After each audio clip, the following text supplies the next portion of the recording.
Bismillahirrahmanirrahim. Assalamualaikum warahmatullahi wabarakatuh. Berita Hijrah 1 Februari bersama saya Adi Akmal Syahrum dan berikut tajuk utama malam ini.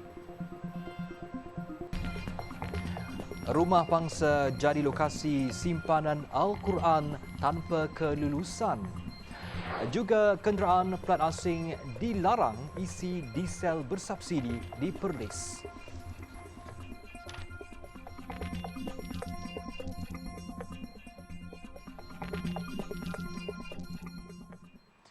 Kementerian Dalam Negeri KDN menyerbu sebuah rumah bangsa yang dijadikan stor penyimpanan Al-Quran tanpa kelulusan Lembaga Pengawalan dan Pelisinan Pencetakan Al-Quran pada 9 Januari lepas.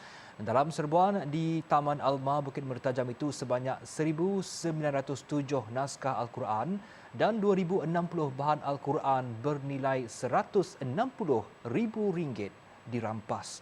Turut ditahan seorang lelaki berusia 40-an dipercayai penjaga premis berkenaan bagi membantu siasatan.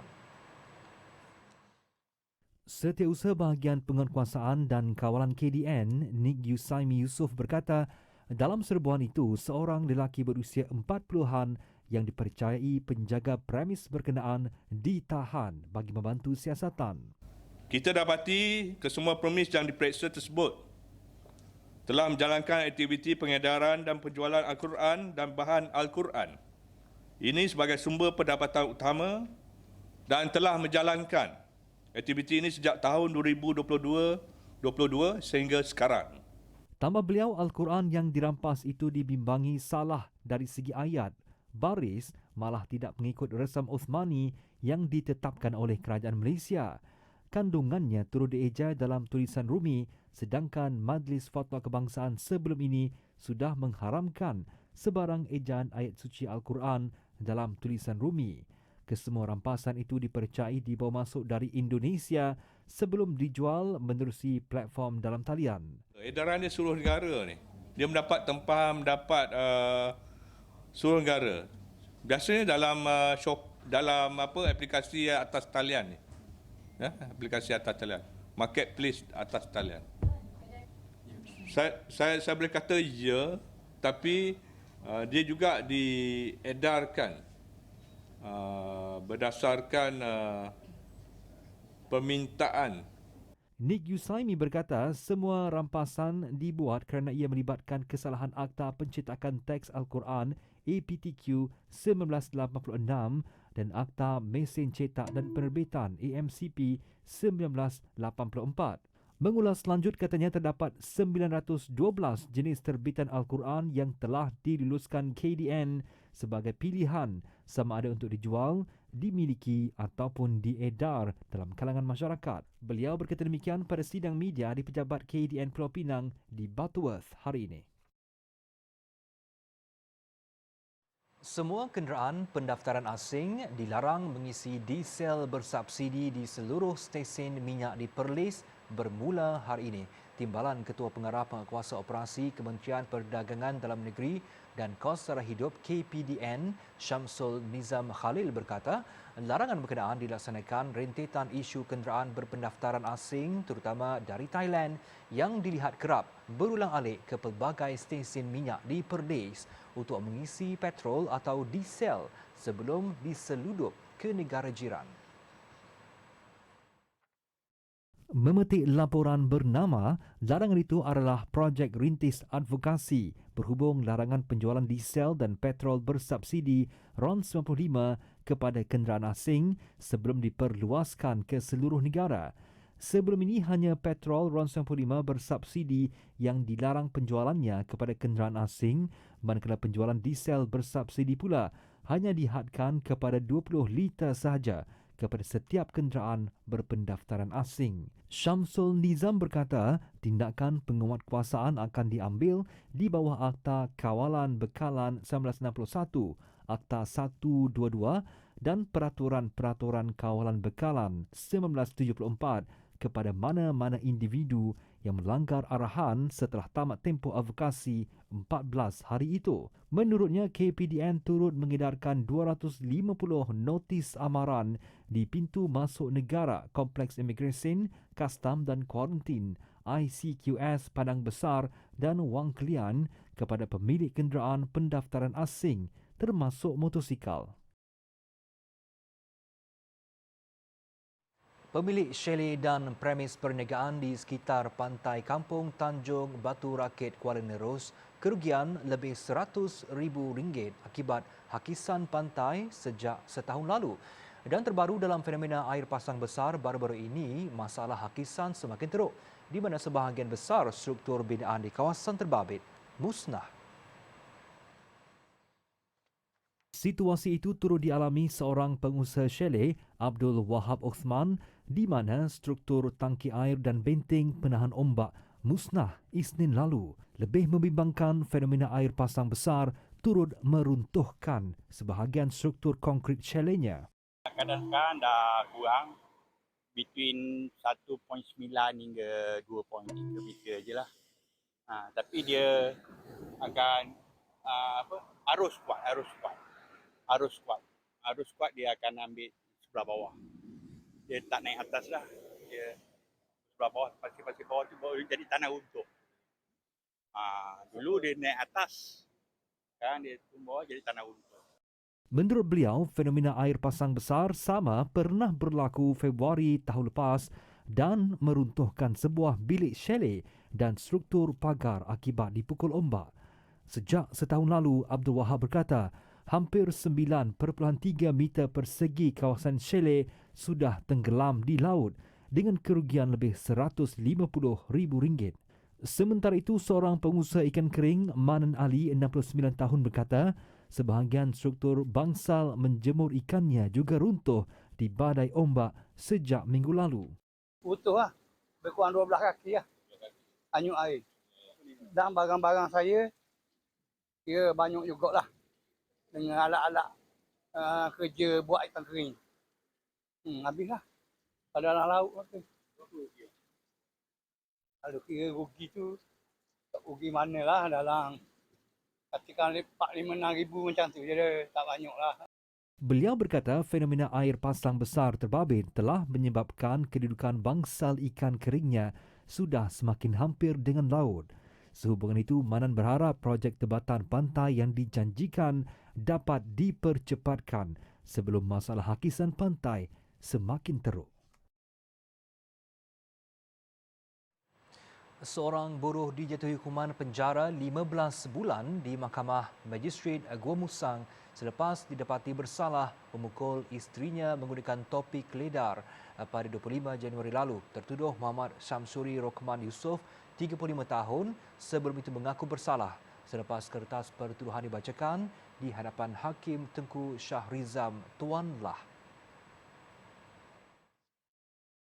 Mengikut pertuduhan, dia didakwa dengan sengaja memukul isterinya, Siti Nur Hashikin Cik Mat, 35 tahun, menggunakan topi keledar berwarna merah di hadapan kedai makan di Paluh 2 pada jam 5 petang 25 Januari lalu. Susulan itu, dia didakwa mengikut Seksyen 324 dan Seksyen 326A Kanun Keseksaan. Pendakwaan dikenalikan Timbalan Pendakwa Raya Ahmad Faiz Fitri Muhammad dan tertuduh diwakili peguam daripada Yayasan Bantuan Guaman Kebangsaan YBGK, Ahmad Firdaus Abdul Hamid. Terdahulu, Ahmad Firdaus merayu hukuman terhadap Muhammad Syamsuri dikurangkan kerana mempunyai tanggungan 5 anak dan menjaga ibu sakit. Mahkamah kemudian menjatuhkan hukuman penjara 15 bulan bermula daripada tarikh ditangkap pada 28 Januari lalu. Media sebelum ini melaporkan lelaki yang tular memukul wanita di hadapan sebuah kedai makan pada Khamis lalu akhirnya ditangkap di sebuah rumah di RKT Kesedar Paluh 2. Ketua Polis Daerah Gua Musang, Superintenden Sek Chun Fu, dilaporkan berkata, suspek berusia 35 tahun ditahan pada jam 2.30 petang 28 Januari lalu.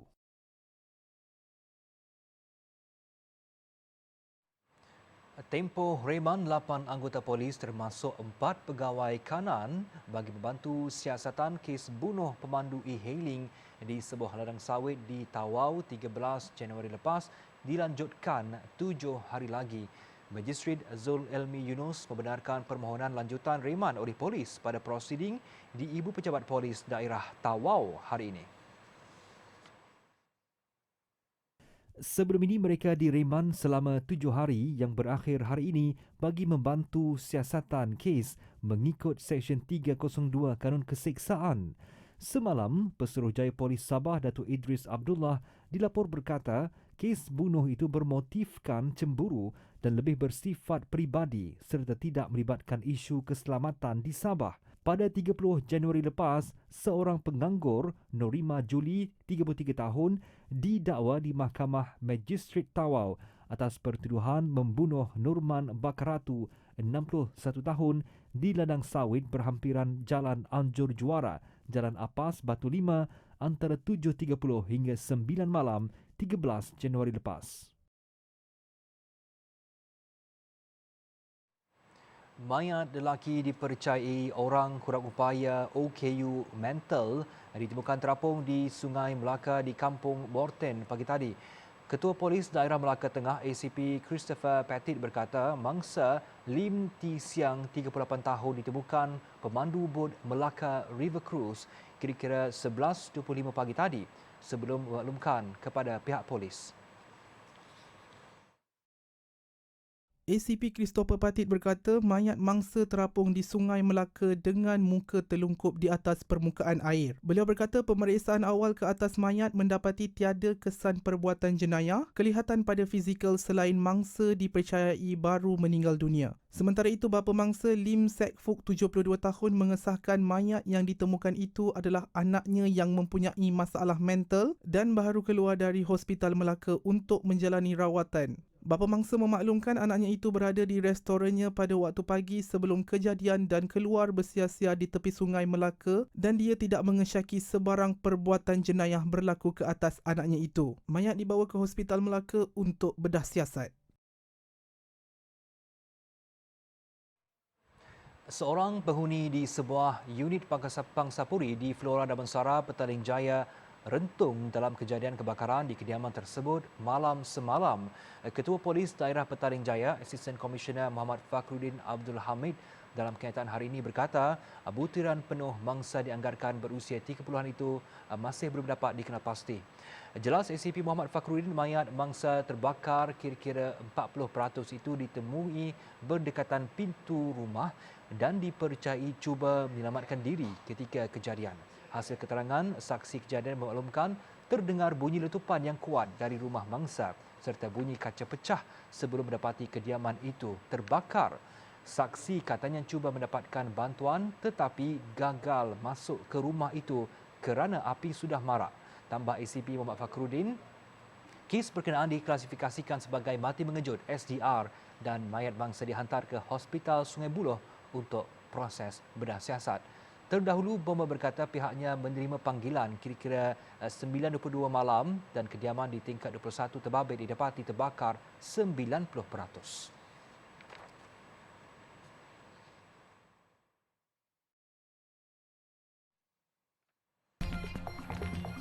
Waktu sekolah dianjak jam 8 pagi, wajar atau tidak? Cadangan anjakan waktu persekolahan kepada 8 pagi iaitu dilewat 30 minit berbanding waktu asal menimbulkan reaksi pelbagai. Pensyarah Pusat Kajian Pendidikan dan Kesejahteraan Universiti Kebangsaan Malaysia UKM, Dr. Anwar Ahmad berkata anjakan itu tidak akan memberi kesan kepada sekolah yang mempunyai 2 sesi jika semakan atau audit dibuat berhubung silibus pembelajaran yang bertindih antara 2 sesi. Kalau kita anjakkan sehingga pukul 8, bermaksud adakah sesi kedua sebelah petang itu akan dianjakkan lagi setengah jam sehingga pukul 7 malam kan? Saya rasa tidak begitu. Perkara yang penting kepada kita sekarang kalau kita nak mewajarkan cadangan ini adalah kita kena tengok silibus kita. Silibus kita ni ada kalanya terlalu banyak dan bertindak lapis. Saya bagi contoh, di sekolah kita mengajarkan pendidikan Islam kepada anak-anak. Tetapi kita juga ada kelas Al-Quran dan Fardu Ain sebelah petang. Perkara yang sama, silibus yang sama, ajaran kandungan yang sama. Dan mengapa kita tidak satukan pendidikan Islam itu dan jadikan dia kafar? Supaya semua anak-anak dapat menghadiri kelas kafar dan waktu untuk pendidikan Islam itu ditiadakan pada waktu persekolahan. Saya rasa itu lebih baik untuk anak-anak kita. Jadi mereka dapat belajar pada waktu yang lebih baik, lebih panjang. Kaedah itu sama seperti yang dipraktikkan di Jepun di mana subjek sains tidak diajar di tahun 1, 2 dan 3. Sebaliknya fokus kepada 3M terlebih dahulu iaitu membaca, mengira dan menulis. Sementara itu cadangan waktu persekolahan kepada jam 8 juga dapat memberi ruang kepada ibu bapa untuk mengatur perjalanan, malah anak-anak lebih bersedia untuk memulakan pembelajaran. Waktu sebelum pukul 8 itu juga boleh memberi lebih waktu kepada anak-anak untuk bergaul dan bersosial dengan rakan sekelas mereka. Walaupun isu ini tidak mendesak kepada kita, maksudnya kalau kita ubah pun tidak mendesak, tidak ubah pun tidak mendesak. Tetapi saya ingin menekankan soal dalam usaha kita membuktikan bahawa kerajaan perpaduan benar-benar ingin merakyatkan Malaysia Madani itu, kita kena lakukan perubahan tanpa perlu desakan daripada mana pihak. Jika kita fikirkan itu baik untuk anak-anak kita, baik untuk masyarakat kita, baik untuk cikgu kita, maka kita lakukan. Beliau berharap cadangan itu dapat dilihat secara konstruktif dengan mengambil kira faktor keselamatan, kesejahteraan dan kesihatan rakyat. Trend bermain lato-lato yang popular khususnya dalam kalangan pelajar sekolah perlu dikawal sebelum berlakunya sebarang insiden atau kejadian tidak diingini. Lebih membimbangkan apabila permainan itu dibawa ke sekolah dan ia dikhawatiri akan mengganggu fokus pelajar dalam pembelajaran. Kebimbangan itu turut disuarakan pengerusi Pelibatan Ibu Bapa, Komuniti dan Pihak Swasta PIBKS Kedah, Zainul Abidin Muhammad. Menurut beliau, ia bukan sahaja mendatangkan risiko keselamatan, malah dikhawatiri akan dijadikan alat pergaduhan di sekolah. Jadi kalau kita tidak tegas, maka apakah cara nak atasi masalah ini? Dengan sampai satu hari terdengar di dalam bilik kelas ada pelajar yang tercekik dengan benang yang ikat lato itu cedera parah ke ataupun tak bernafas nanti ke, ataupun benjol di kepala ke, mereka bergaduh gunakan lato-lato ini ke. Jadi benda-benda yang macam ni yang berbahaya. Sebelum ini terdapat dakwaan permainan lato-lato ini boleh menyebabkan kecederaan di bahagian penting iaitu mata, muka dan hidung sebagaimana tular di media sosial. Justru kawalan kepada trend ini perlu diberi perhatian memandangkan ia mudah didapati, bahkan pihak berwajib juga wajar mengambil langkah berjaga-jaga. Lato-lato merupakan permainan popular pada 60-an dan 70-an di Amerika Syarikat dan kini menjadi kegemaran penduduk Indonesia sebelum ia menjadi trend di negara ini.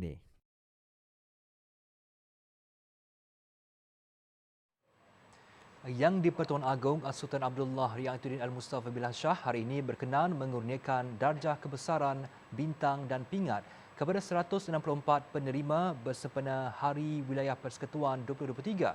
Turut berangkat pada istiadat pengurniaan di Istana Negara, Raja Permaisuri Agong Tunku Hajah Azizah Aminah Maimunah Iskandariah. Menteri Pertanian dan Keterjaminan Makanan Datuk Seri Muhammad Sabu mendahului senarai penerima dengan dianugerahkan darjah kebesaran Seri Mahkota Wilayah SMW yang membawa gelaran Datuk Seri. 6 lagi penerima SMW yang merupakan darjah kebesaran pangkat kedua ialah Timbalan Ketua Setiausaha Kanan Jabatan Perdana Menteri Datuk Seri Solihuddin Al-Yubi Zakaria, Ketua Setiausaha Kementerian Perdagangan Antarabangsa dan Industri Datuk Seri Isham Ishak, Duta Besar Malaysia ke Emiriyah Arab Bersatu Datuk Seri Ahmad Fadil Samsudin, Timbalan Panglima Tentera Udara Lieutenant General Datuk Seri Muhammad Norazlan Aris, Pengarah Urusan Orando Holdings Sdn Bhd Datuk Seri Dr. Ng Wei Chun dan Pengarah Eksekutif Amichanus Holdings Sdn Bhd Datuk Seri Lawrence Yeo Chua Poh. Sementara itu, beberapa ahli sukan menerima anugerah Panglima Mahkota Wilayah PMW sebagai mengiktiraf sumbangan mereka kepada negara, iaitu bekas pemain bola sepak kebangsaan Datuk Lim Tiong Kim, bekas Ratu Bowling Negara Datuk Shalin Zulkifli, atlet bina badan Datuk Muhammad Syarul Azman Mahin Abdullah dan bekas pengarah kejurulatihan Persekutuan Karate Malaysia Datuk P. Arif Valagan. Pada istiadat hari ini, 16 individu dianugerahkan Johan Mahkota Wilayah JMW, 19 dikurniakan Kesatria Mahkota Wilayah KMW, 15 dianugerahkan Ahli Mahkota Wilayah AMW dan 92 individu menerima pingat pangkuan mahkota wilayah PPW. Turut hadir Perdana Menteri Datuk Seri Anwar Ibrahim dan isteri Datuk Seri Wan Azizah Wan Ismail serta menteri-menteri kabinet.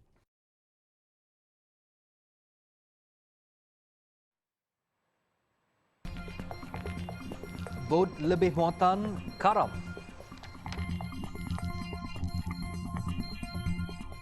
Malaysia mengecam sekeras-kerasnya serangan bom bunuh diri ke atas sebuah masjid di Peshawar pada Isnin lepas.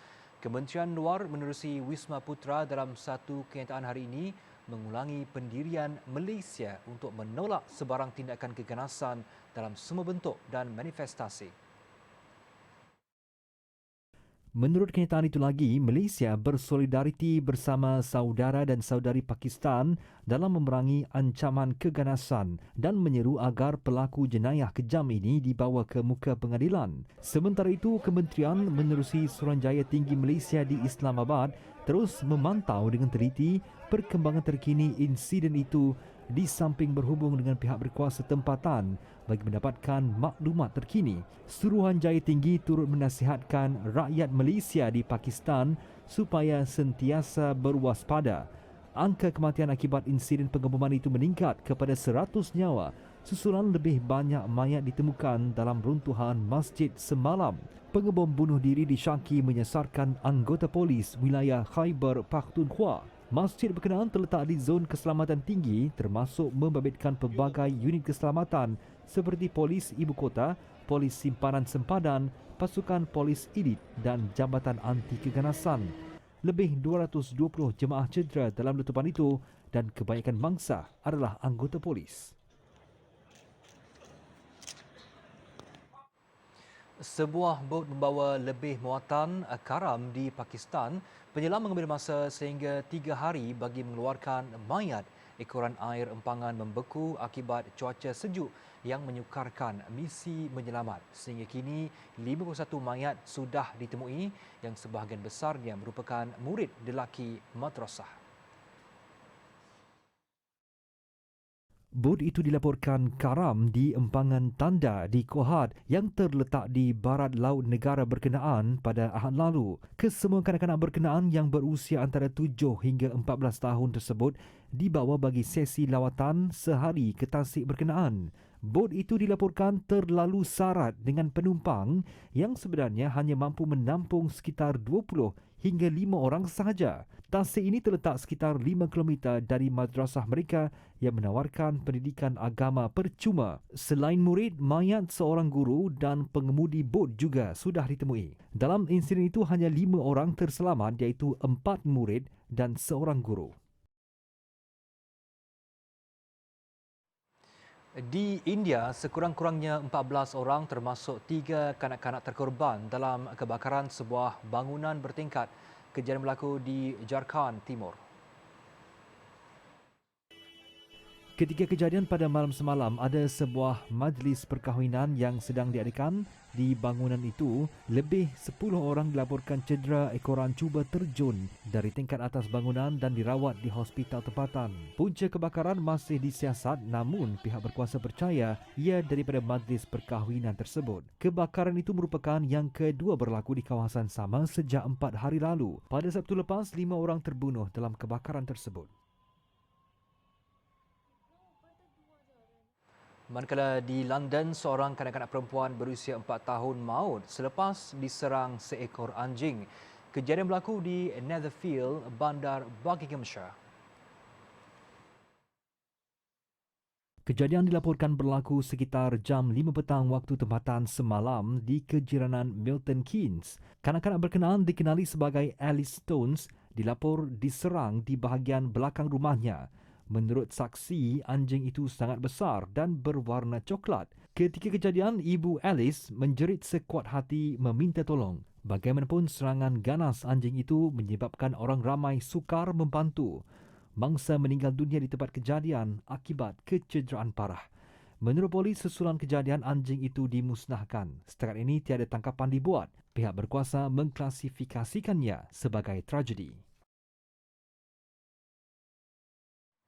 Wilayah Sichuan, China menarik balik had kelahiran 3 anak. Ekoran kadar kelahiran di negara itu mencatat pada paras rendah sejak kebelakangan ini. China yang mempunyai penduduk paling ramai di dunia itu kini berdepan krisis demografi. Buat pertama kali dalam tempoh 6 dekad, data rasmi China menunjukkan penyusutan penduduk di negara itu. Pada 1980, China memperkenal dasar satu anak kerana bimbang mempunyai penduduk berlebihan. Namun pada 2016, negara itu membenarkan pasangan mempunyai 3 anak. Namun tindakan itu gagal untuk mengembalikan demografi China. Disebabkan penurunan kadar kelahiran, Sichuan mengambil pendekatan menghapuskan had bilangan anak yang boleh dimiliki oleh sesebuah keluarga. Suruhanjaya Kesihatan Sichuan berkata, peraturan baharu itu akan berkuat kuasa 15 Februari ini. Pada akhir tahun lepas, China mempunyai kira-kira 1.4 bilion penduduk. Namun Biro Perangkaan Beijing melaporkan terdapat penurunan penduduk sebanyak 850,000 pada tahun sebelumnya. Kos sara hidup yang tinggi didakwa menjadi punca kepada penurunan itu. Sekian berita Al-Hijrah. Jangan lupa berita Al-Hijrah turut berada di pelbagai platform media sosial seperti Facebook, Twitter, YouTube, Instagram dan TikTok, juga dari alhijrah.com untuk lagi kupasan mendalam berita dalam dan luar negara serta artikel eksklusif. Saya Adik Kamal. Assalamualaikum dan selamat malam.